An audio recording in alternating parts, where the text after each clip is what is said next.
God, I look like hell. Right, okay, I'm on time, I think. Welcome, folks, to the this hair is appalling. Welcome, folks, to the Money Mental UK YouTube channel. I'm your host, Andrew. I'm a part-time eBay reseller, a mental health advocate. You know who I am anyway. You're watching me live. I was just watching Damien DB Resells live. Really enjoyed that. A great first live from Damien there. One of obviously a respected member of the Money Mental cult, which you could of course find on Facebook by looking up Money Mental Reselling Group. Wow, promotion out of the way. Let's get some hellos done because we've already got some people I can see here in the chat. We have got Tap Peddler Derek. He's driving to Edinburgh. Oh, I want to go to Edinburgh. I need to go to Edinburgh. Right, somebody take me to Edinburgh. That is like one of my favourite cities, but I can't actually afford to pay to go there or for accommodation. So somebody pay to take me there and pay for my accommodation and possibly my alcohol, and we've got a deal. Hi Chris, welcome. Hey Mel, how are you? Hi Ali. Sorry, I don't know if I remember. I never remember. I said hello. I reckon either steak or chicken fajitas. If it's steak, the brown sauce is on the banister. Is it still on there? I don't know if it's still on there or not. I don't know if I moved it off there, if it's still on there. But it is fajitas. It's not beans on toast. It will be fajitas. Hi, Talon Heron. How are you? Are you still in the south or have you moved yet? Hi, Stu. Evening, kitchen disaster fans. Hey, Danny. I'm okay. No penis pasta today, Damien. I have got some fajitas to do. So the penis pasta will have to wait until another night. Buying space, that is Myra. Yeah, I know it's Myra. You've changed your YouTube name, but I figured it out the other day. Fakel, sorry, that's Wendy. Hey, Wendy. Beautiful Zoe's there. Right, okay. We need a word that goes with a word that starts with Z that we can use to describe Zoe that meets my usual flirtatious style. Scintillating? No, scintillating is an S. People in the chat, that's your challenge. Come up with some words beginning with Z we can use to describe Zoe that aren't rude. Aaron's in. Hi, Aaron. Sam's in. Hey, Sam. What's cooking? Hopefully fajitas. Ron's here. Saw DB so do some ads about him. Not at all. Hey, Becca. Hey, Quest. Been a while. Hi, Peter. Thought I'd say hi, not in long. No worries. I'm only going to be live until about 9:15. So I've got to get down to the post office to drop off some orders because I realised just after I'd scheduled this that I haven't done today's orders. Hey, Rod. Back to work. Hi, everyone. I like to say hello to everyone now. That's me. I'd just like to say hello to them all. Hey, Lainey. I'm here listening but editing. No worries. Hey, Chris. Went to Chris. I changed my name as previously married. Yeah, I knew. See, I'll figure this out. Zazzy, zoological. We're not going zoological. Zingy, sorry. Don't know. Still in the UK. Okay. Rebecca's cooking a pizza. Excellent. Rod, I'm listening. Can't keep up. It's a common problem I have actually not been able to keep it up. Probably shouldn't say that live on the internet. Just did. Joking, of course. With the aid of medical science, anything's possible. That's actually probably made it worse. Never mind. Let's quickly move past that. Right. I think I'm at the end of the chat. Yeah, I didn't announce this one. 29. Zinger. How about Zinger? Zoe the Singer. Is Zinger Zoe? Hey, Tori. Terrific, Tori. How are you? We've got so it's magnificent Mel, amazing Ali. We've got Sam will probably hit me if I call it anything. So I can't go with my first three choices because they'll get me in trouble. RJ's in. Hey RJ. She found you. Yes, she did find me. Oh, hang on. I better just tell Georgina. I'm live, otherwise she'll get angry. I bet Louise is still not got a notification. So she gives this. Oh, I've got 2 YouTube accounts, but I'm not logged in on both of them all the time. I don't buy it. She hasn't got that bell turned on. I know the truth. You all obviously have, because you're here. And I remember Damien telling me the other day he doesn't have the bell turned on for everyone he follows. But I noticed Damien popped in straight away to me Manchester Meetup Live. So we know Damien's got me on his bell. I am one of his favourite YouTubers. Excellent news. Right. Okay. You're in the kitchen with me now. I'm just trying to actually clear a little bit of space. As you folks know, it's been a long time since I've been able to access the hob due to, chat overload issues. But here I am. Oh, yeah, I should invite people to join me, actually. Sorry, that's rude of me. If anyone wants to join me live, I will put the link in the chat to... I've had a best offer of £3.50 for Max Pay. Yeah, you can have it for that. Hang on. Scrounging up my pocket money. Okay, you can have it.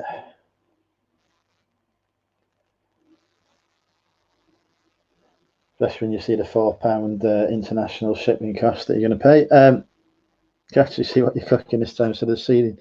Honestly, so bloody demanding, Rod. So bloody demanding. How's your boot camp going anyway? I was just about to start watching your boot camp video before, but then ads went live. So I missed it. I'll catch up on it hopefully in the bath. I'd rather be watching while I'm naked in the bath tonight. I'm hoping to learn how you're the best reselling chef. I'm the best everything, Quest, as we know. All of my food is freshly prepared from scratch. No Aldi involved in the pre-preparation at all. How are your wives? Let me see what else have I missed. Hey Carl, welcome. Hi Beck, welcome. Beautiful Beck. Be's easy. Singer Zoe. Rod's resigned. Right. Okay, I've got to find somewhere to put the like the thing that I cook in, because the laptop, that's not what I cook in.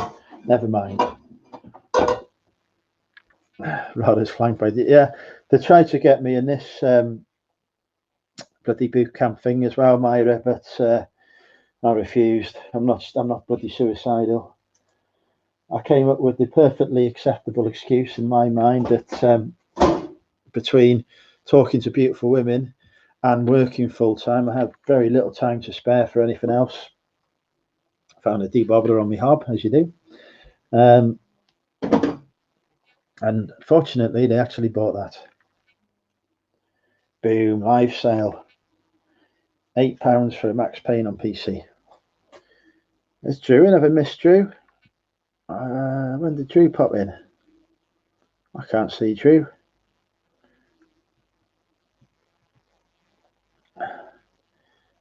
Did you get... No, hi Leon, how are you? You okay? Did you get one of the kits advertised? I'm saying nothing in answer to that, Rebecca, because as you know, all of my food is cooked from scratch, by hand, by myself. I'm not involved in any of these things that coincidentally is in my kitchen at the moment. Completely coincidentally, unrelated to the current cooking that's taking place. I saw Jesse as well. Daily Jesse did a fajita. I got that light off. Did a in fact, if I put that light on and turn the others off.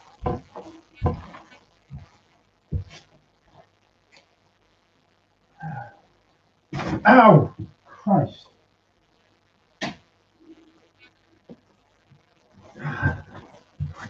How does that look for lighting? Is that better? I don't know. It didn't. Okay. Nope, no saucing. I'm still on dry January, Peter. A lot of people got confused by me dry January. Obviously not.